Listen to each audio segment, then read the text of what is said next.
మరొకసారి గమనించినట్లయితే దేవుని పేరు చెప్పుకొని మాకు అద్భుతాలు జరిగాయి, మహాద్భుతాలు జరిగాయి. నా రోగాలు కుదుటపడ్డాయి. నా ఆర్థిక లావాదేవీలు కుదుటపడ్డాయి. నాకు మంచి జ్ఞానము ప్రసాదించాడు. చదువు అనుగ్రహించాడు. ఉద్యోగాలు అనుగ్రహించాడు.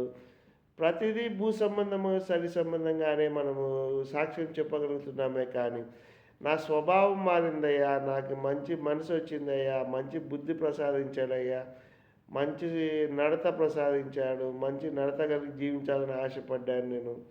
ఆ రీతిగా జీవించాలని దేవుడు కోరుకుంటున్నాడనే గ్రహింపు లేదు కానీ, ఎప్పుడు చూసినా భూ సంబంధమైన, శరీర సంబంధమైన స్వస్థతలు, మహాద్భుతాల గురించే మాట్లాడతాం. ఇవన్నీ మనల్ని పరలోకము చేర్చలేవు, దేవుని యొద్దకి అసలుకే చేర్చలేవు.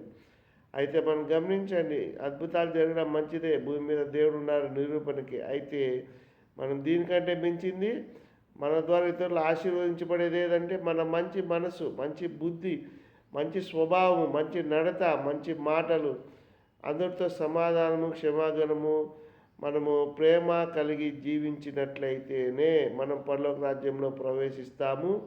అలాగే ఇతరులకు సాక్షార్థంగా ఉంటాము. దేవునికి కూడా మన ద్వారా మహిమ కలుగుతుంది. కానీ 24 గంటలు భూ సంబంధమైన, శరీర సంబంధమైన స్వస్థతలు, అద్భుతాల గురించి మాట్లాడినా అది వ్యర్థమే. అది దేవుడు ఉన్నాడు నిరూపణకే కానీ దేవునికి మహిమ తెచ్చేటివైతే కాదనమాట. మన బుద్ధి మారాలి, మన యొక్క సాక్ష్యము, మన యొక్క స్వభావం, మన నడత మారినట్లయితే దేవునికి మహిమ, ఇతరులకు రక్షణ, ఆశీర్వాదం. కాబట్టి ఇలాంటి జీవితం దేవుడు మనకు అనుగ్రహించును గాక. ఆమేన్.